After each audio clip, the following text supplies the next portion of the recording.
Everyone, Radhe Radhe. तो friends, कैसे हैं आप सब? मैं अच्छी उम्मीद करती हूँ आप सब भी बहुत अच्छे होंगे। और आज है जन्माष्टमी। आप सभी को जन्माष्टमी की ढेर सारी शुभकामनाएं।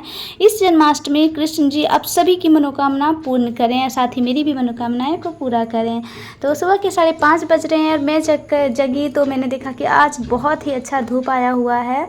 ऐसे तो नॉर्मली यहाँ बारिश का मौसम रहता है, कभी कभार धूप आती है तो बहुत तेज़ ही आती है। तो सुबह मेरा सबसे पहला काम था झाड़ू पोछे का, तो उसको करने के बाद मैंने स्नान किया। स्नान करने के बाद मैंने एक रात पहले ही सारी जो मलाई होती है दूध की, उसको स्टोर करके रख लिया था। उसमें थोड़ा सा दही जामन के लिए दे दिया था और उसको सबसे पहले मैं ग्राइंडर में एक बार ग्राइंड करने के बाद इसका अच्छे से मक्खन निकाल लूँगी। तो इसको निकालना बहुत ही ईजी है।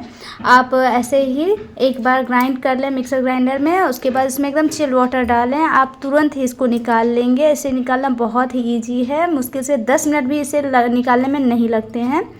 तो माखन तो हमारा तैयार हो चुका है। अब चलते हैं कान्हा जी को स्नान कराने के लिए।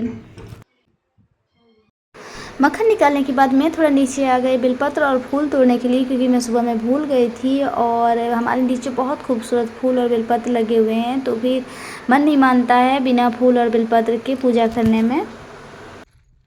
यहाँ मैं आप सबसे एक बात अपनी शेयर करना चाहूँगी कि मुझे पूजा पाठ का कुछ भी नहीं आता है। मैं बिल्कुल भी नासमझ हूँ इस मामले में, लेकिन हाँ, मेरी कोशिश रहती है कि मैं भी पूजा कर पाऊँ, कुछ किसी से भी सीखूं, लेकिन सीखूं ऐसी मेरी दिली मनोकामना है। लेकिन मैं तो ना बुद्धि, मेरी बुद्धि ही नहीं है बिल्कुल भी। और ये कान्हा जी हैं जो सबकी बुद्धि को देने वाले हैं, तो भगवान हमें भी थोड़ी सद्बुद्धि दे दें। तो मैंने सबसे पहले दूध दही, उसके बाद शहद से स्नान कराया। उसके बाद मैंने जो घर का घी होता है गाय का, उससे मैंने भगवान जी को स्नान कराया। उसके बाद मैंने मिश्री से इनको स्नान कराया, क्योंकि पंचामृत स्नान आज बहुत ज़्यादा ज़रूरी होता है भगवान जी को कराना। नहीं हो तो शुद्ध आप गंगा जल से भी कर सकते हैं, लेकिन हो संभव तो ज़रूर करें। तो मेरी भी यही कोशिश थी कि मैं भी शायद कर पाऊँ। तो हम और आप तो कुछ कर नहीं सकते हैं, करते तो सब वही हैं, कन्हैया ही नाम हमारा हो जाता है। बहुत प्यारा भजन है और मुझे बहुत पसंद है कि मेरा आपकी कृपा से सब काम हो रहा है, करते हो तुम कन्हैया मेरा नाम हो रहा है। तो एकदम बिल्कुल सही है ये भजन। तो हम लोग कुछ भी नहीं करते हैं, भगवान जी ही सब कराते हैं हमसे और राधा रानी। तो पंचामृत स्नान कराने के बाद मैंने कान्हा जी को थोड़ा सा शुद्ध जल से भी स्नान कराया, क्योंकि ये दही मक्खन सबसे स्नान कराने के बाद शुद्ध जल से भी स्नान कराना चाहिए। उसके बाद इनको बहुत अच्छे से साफ़ कर देंगे कोई भी सूखे कपड़े से। तो यहाँ मैंने एक इनकी ही हैंकी है, ये भगवान जी के लिए मैंने स्पेशल रखा हुआ है, तो उनसे मैंने भगवान जी को पहले अच्छे से साफ़ किया।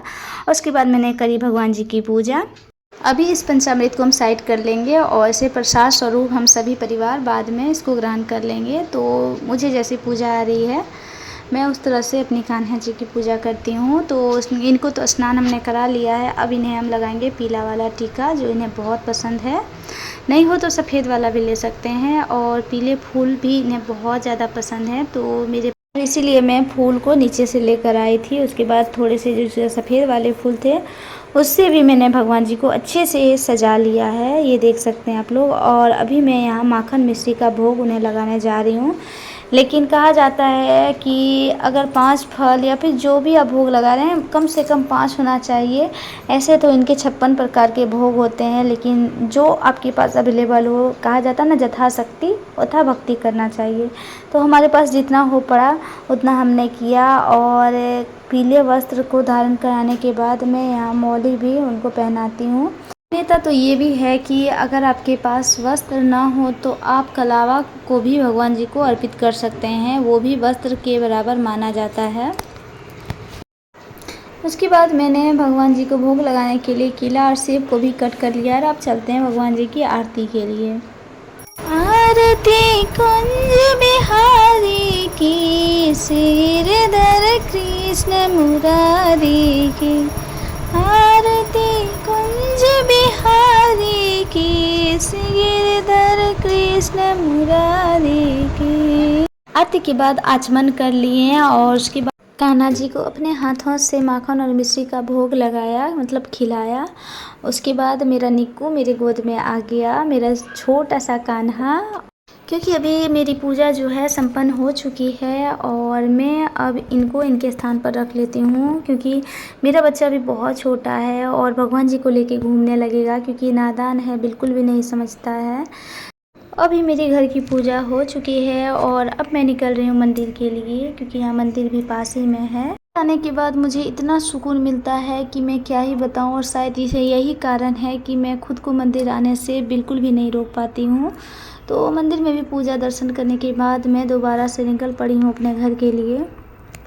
मंदिर से आने के बाद तो सबसे पहले मैंने चाय और शरबत पिया, और जो साबूदाने को मंदिर जाने से पहले मैंने जो भिगो के रखा था, और ये बहुत अच्छे से भीग के सोख लिया था पानी को खुद में, और बहुत अच्छे से फूला हुआ था। ये देख सकते हैं आप लोग इसको। मैं जब मंदिर से आई तो इस टाइप का था, ये बहुत अच्छे से फूल चुका था। तो अब मैं इसकी खीर बनाने जा रही हूँ।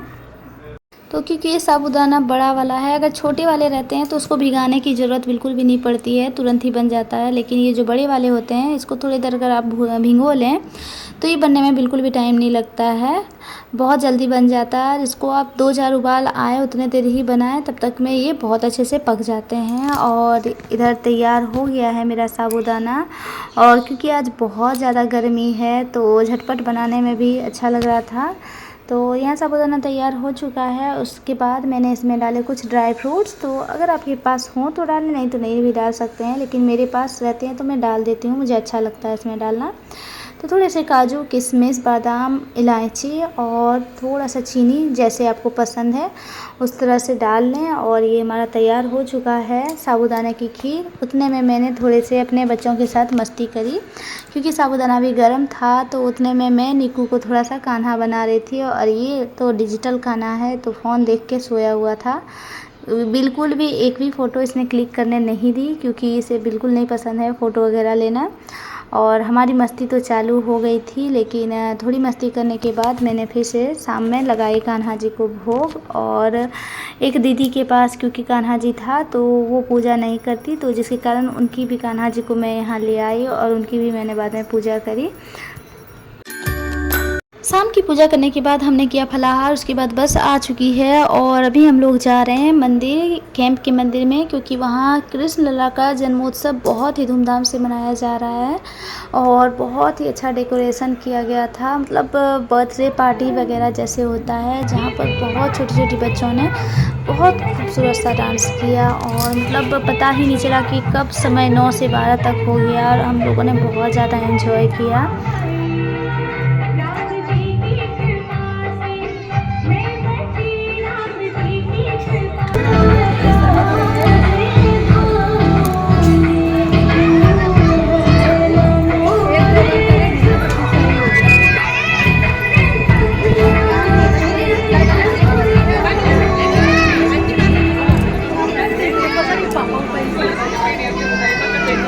इस तरह से बच्चों ने बहुत अच्छा परफॉर्म किया। उसके बाद थोड़ी सी हुए भजन और कीर्तन। उसके बाद कैसे ही समय बीता, बिल्कुल भी समय का मतलब पता ही नहीं चला। देखते देखते 12 बज गए और हम लोगों ने बहुत ही ज़्यादा एंजॉय किया। देखते देखते समय कैसे बीता, आरती हुई, प्रसाद वितरण हुआ, सभी ने झूला झूलाया, बहुत मज़ा आया। मतलब आज का दिन इतना बढ़िया बीता कि हम क्या ही बताएं। तो मिला जुला करके कृष्ण जी का जो जन्म उत्सव था बहुत ही बढ़िया हुआ। मैंने अपनी लाइफ में पहली बार ये ऐसा देखा, मुझे बहुत मज़ा आया। ऐसे तो होता सब जगह है, लेकिन मुझे देखने को अभी तक नहीं मिला था। आज मेरा सौभाग्य था जो मैंने ये देखा। और हमने भी झूला झूलाया कान्हा जी को, मैं बहुत ही अच्छा लगा, बहुत बढ़िया लगा। आप सभी के लिए बहुत अच्छा रहे जन्माष्टमी, और हमारे लिए तो अच्छा रहा ही रहा। और इसी के साथ ही आज का ये ब्लॉग वीडियो यहीं ख़त्म होता है। मिलते हैं नेक्स्ट वीडियो में, तब तक के लिए Radhe Radhe, take care and bye bye.